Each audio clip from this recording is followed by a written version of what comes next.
Olá, tudo bem? Eu espero que sim. Meu nome é Jederson Freitas e hoje, 7 de março, além de comemorar mais um ano de vida, compartilho com vocês os seguintes destaques no Notícias do Mundo de Segurança da Informação. Biden Cash vaza mais de 2 milhões de cartões, 20 mil só do Brasil. Hackers vazam 15 milhões de registros de órgão fiscal do Peru. E Receita determina restrição a acesso de dados de contribuintes após violações de ex-chefe. E eu começo com essa notícia que fala: Biden Cash vaza mais de 2 milhões de cartões, 20 mil só do Brasil. Uma loja online de venda ilegal de cartões, conhecida como Biden Cash, vazou gratuitamente um banco de dados de 2.165.700 cartões de débito e crédito em comemoração ao seu primeiro aniversário. Os cybercriminosos anunciaram o vazamento em um fórum clandestino para obter um alcance mais amplo e atrair o máximo de atenção possível. De acordo com pesquisadores de segurança da Cybol, que detectaram o vazamento pela primeira vez, as informações vazadas são extensas, com detalhes sobre ao menos 740.858 cartões de crédito, 811.676 cartões de débito e 293 mil cartões de cobrança. Deste, dezenas de milhares eram duplicados, mas ainda existem 2.141.564 únicos. Somente no Brasil foram vazados 19,7 mil cartões. O conjunto de dados contém informações de identificação pessoal, como nomes, e-mails, números de telefone, endereços residenciais e detalhes de cartão de pagamento, incluindo datas de validade e códigos verificadores do cartão, ou CVV, com datas de validade dos cartões indo até 2052. O banco de dados também inclui cerca de 497 mil endereços de e-mail, totalizando mais de 28 mil domínios de e-mail exclusivos, o que pode ser munição para futuros golpes de phishing direcionados e outras campanhas fraudulentas. Embora os pesquisadores não tenham dito quanto do total de informação foi vazado online gratuitamente pelo Biden Cash, é válido o risco de ser usado por fraudadores e cybercriminosos. Isso não pode ser subestimado. A presença de endereços de e-mail e informações completas tornará as vítimas desse vazamento vulneráveis a outros ataques como phishing, roubo de identidade e golpes, muito depois da expiração dos detalhes do cartão, disse a Cybol. Essa não é a primeira vez que a Biden Cash usa vazamentos de cartões de crédito gratuitos para promoção, visto que essas táticas de marketing sempre fizeram parte do mundo do mercado de cartões. Em outubro do ano passado, a loja de Cardin lançou outro despejo gratuito de 1.221.551 cartões de crédito. E assim, como aconteceu na semana passada, os bandidos os distribuíram por meio de um domínio ClearNet e vários outros fóruns de hackers e carding. Fica aqui o registro, óbvio. Espero sinceramente que essas informações já tenham chegado, pelo menos aos bancos, aos emissores dos cartões, para que tomem as devidas providências, né? E a providência mais sensata seria, obviamente, bloquear e avisar os proprietários, os donos, né, dos cartões. Importante que todo mundo fique atento, ainda o ataque de phishing é um dos que causa mais vítimas. Provavelmente, inclusive, boa parte desses dados que foram conseguidos pelo Biden Cash são oriundos de malwares, de phishings, de golpes que os criminosos aplicam e as pessoas, infelizmente, ainda acabam caindo. Hackers vazam 15 milhões de registros de órgão fiscal do Peru. A equipe de cibersegurança da Safety Detectives descobriu recentemente um banco de dados vazado gratuitamente em um fórum da Dark Web no dia 5 de fevereiro. Presumivelmente, pertence à Superintendência Nacional de Aduanas e de Administração Tributária, SUNAT, do Peru. O banco de dados, de aproximadamente 1,2 gigabytes de dados não criptografados, contém 15.441.010 linhas em um documento TXT e pode ser baixado por qualquer pessoa com acesso ao fórum. A origem da base de dados ou como ela foi obtida é desconhecida, mas essa não é a primeira vez que é compartilhada, já que, na verdade, se trata de uma atualização de uma postagem semelhante feita em dezembro do ano passado, segundo o autor da postagem. O número exato de pessoas afetadas pelo compartilhamento do banco de dados do Sunat no fórum é desconhecido. No entanto, de acordo com o autor da postagem, o banco de dados contém mais de 15 milhões de linhas de informações, potencialmente expondo até cidadãos peruanos. Cada linha de informação parece estar relacionada a uma única pessoa, conforme observado na postagem do fórum em questão. A SUNAT é a Agência Nacional de Administração Tributária do Peru, responsável pela arrecadação e gestão das receitas fiscais do país, bem como dos direitos aduaneiros. O órgão desempenha um papel crucial na economia do país e é responsável por garantir o cumprimento das leis e regulamentos tributários. A equipe de pesquisadores Safety Detectives revisou apenas uma amostra do banco de dados da SUNAT, que foi compartilhada por meio do fórum, e não acessou o banco de dados completo por motivos éticos.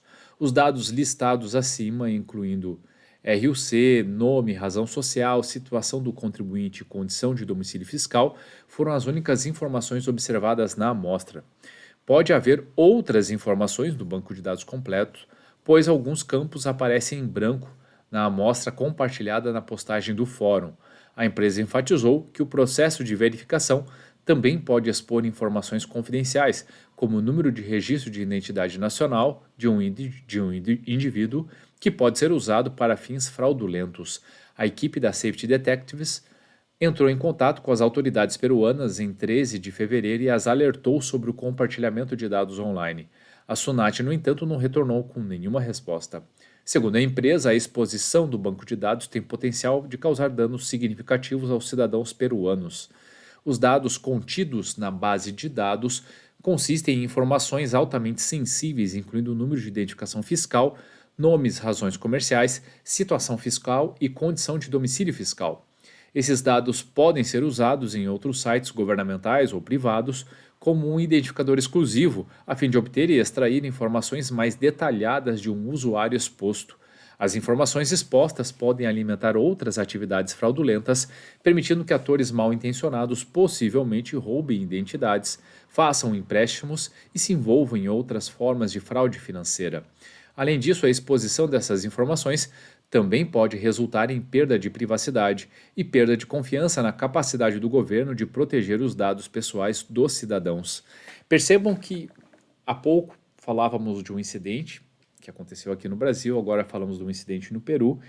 E se vocês pesquisarem um pouco, vocês vão notar que diariamente aparecem vários incidentes, principalmente de vazamento de dados, de muitos países. Muitos países. Isso significa muitas coisas, entre elas que os dados não são adequadamente protegidos. Eu ouço muito, não sei vocês, a expressão de que os dados são um novo petróleo. Mas como que isso é um petróleo, vale como petróleo, mas as empresas e órgãos públicos não tomam nenhum tipo de cuidado para proteger? Existem situações que são relativamente básicas e que deveriam ser tomadas por princípio, como controle de proteção. Criptografia, por exemplo, dos bancos. É algo que não é tão complexo de ser implementado e poderia, por exemplo, num eventual vazamento do banco, ainda assim não representar que os dados fossem expostos ou de fato descobertos. Então, esse é só um dos controles, obviamente existem tantos outros que poderíamos citar, mas acho que o principal ponto aqui é: estamos muito longe de ter uma cultura adequada de segurança da informação e que se preocupe de fato em classificar quais são os dados mais sensíveis e, a esses dados, implementar controles que garantam a confidencialidade ou ainda a privacidade, como no caso dos dados pessoais. Então há muito ainda a ser feito. Isso não é infelizmente, uma necessidade apenas do brasileiro. Todos os países do mundo precisam acordar para essa realidade e mudar a forma de tratar esse tipo de dado. E por fim, na última notícia de hoje, Receita determina restrição ao acesso de dados de contribuintes após violação de ex-chefe. Após a descoberta de acessos indevidos a dados de contribuintes sem justificativa por seu ex-chefe de inteligência, a Receita Federal determinou a restrição na quantidade de servidores públicos com autoridade para acessar tais informações. Em nota oficial divulgada na sexta-feira, dia 3, o órgão não revelou quais serão os limites a serem impostos, nem quantos e quais funcionários poderão acessar o sistema. A Folha de São Paulo revelou, no dia 27, que em 2019 o ex-chefe da inteligência da Receita, Ricardo Pereira Feitosa, acessou sem justificativa dados de adversários do ex-presidente Jair Bolsonaro. Já no dia 3, a Folha voltou ao tema ao revelar que artistas, apresentadores de TV e até mesmo Bolsonaro tiveram seus dados indevidamente acessados entre 2018 e 2020 por outros funcionários da Receita. Depois que a Folha reportou o caso principal, o fisco emitiu nota afirmando que zela pela segurança dos dados protegidos pelo sigilo fiscal. A Receita destacou que os acessos ao sistema do imposto de renda podem ser rastreados e que, dessa forma, fará auditoria em seus controles de segurança de acesso aos dados internos ainda em 2023. A instituição zela pela segurança, sigilo e controle no acesso a informações protegidas por sigilo fiscal. Todos os acessos ao portal IRPF são rastreáveis, sendo possível identificar quem acessou e quais procedimentos foram executados durante o acesso. A Receita promoverá aperfeiçoamento do sistema neste ano, exigindo sempre motivação adequada e detalhada. No comunicado, o órgão confirmou que identificou o acesso indevido por parte de 8 pessoas e que já se sabe quem são elas. O órgão informou ainda que a auditoria em seus controles de segurança está prevista em seu plano anual de auditoria interna. Também se comprometeu a adotar recomendações do Tribunal de Contas da União, que publicou acórdão em dezembro, de modo a aperfeiçoar os controles do sistema. Assim, algumas coisas precisam ser ressaltadas nessa matéria aqui e, obviamente, não trarei nenhum viés político a isso. Vou falar exclusivamente de segurança. Que bom que existe rastreabilidade. Significa dizer que, de certa forma, a instituição sabe que esses dados são sensíveis, né? A Receita sabe que esses dados são sensíveis e acrescentou uma trilha de auditoria quando há alguma consulta por algum usuário. Então, isso é uma coisa muito positiva. Agora, descobrir isso muito tempo depois, a gente não está falando de uma descoberta de semana passada ou do mês passado, nós estamos falando de coisas que aconteceram há 5, 4 anos atrás, por exemplo. Então, existe uma trilha, mas não existe nenhum monitoramento, não existe nenhum alerta, nenhum alarme, justamente para tentar identificar naquele momento por que a ação está sendo executada. Isso básico, aqui eu já estou falando de detecção e resposta a incidente, que é a capacidade de identificar um comportamento estranho e de reagir a esse comportamento antes que isso vire um incidente. Então, muito tempo, anos depois, é que se percebeu quem de fato fez os acessos. A auditoria anual, e nos anos anteriores essa auditoria não pegou. Ok, vamos virar a página, agora vamos tratar de outro ponto que é justamente um dos princípios da segurança que fala do acesso mínimo. Cada pessoa deveria ter acesso única e exclusivamente aos dados necessários para o desempenho da sua atividade, nem mais, nem menos. Simples assim. Esse é o princípio básico. Quando a gente fala de controle de acesso, essa é a principal regra. Agora, depois que um veículo divulgou o incidente, que se cobrou e eles identificaram, então, portanto, quem executou as ações indevidas, é que se pensaram em avaliar. Vocês percebem, e aqui, de novo, não estou aqui questionando a receita única exclusivamente, mas vocês percebem que falta um pensamento de segurança, de fato, para garantir a confidencialidade de dados sensíveis? Esse é o ponto. E aqui fica meus 20 centavos de contribuição, né? Galera, o princípio de tudo é a classificação da informação.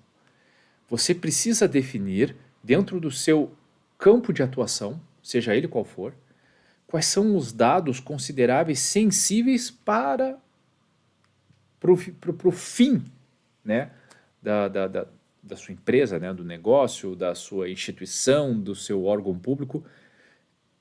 E uma vez identificado quais são os dados de fato sensíveis, tanto por questões de negócio quanto para atendimento às leis, você precisa implementar as boas práticas de segurança, controle de acesso, identificando quem precisa, por que precisa, qual é a rastreabilidade que vai se ter, qual é o limite de acesso, né, em que circunstâncias, se existe algum cerimonial para liberar ou para ter a rastreabilidade do motivo pelo qual aqueles dados estão sendo acessados, alertas, procedimentos de resposta a incidente. Isso é o básico. Isso que deveria ser feito.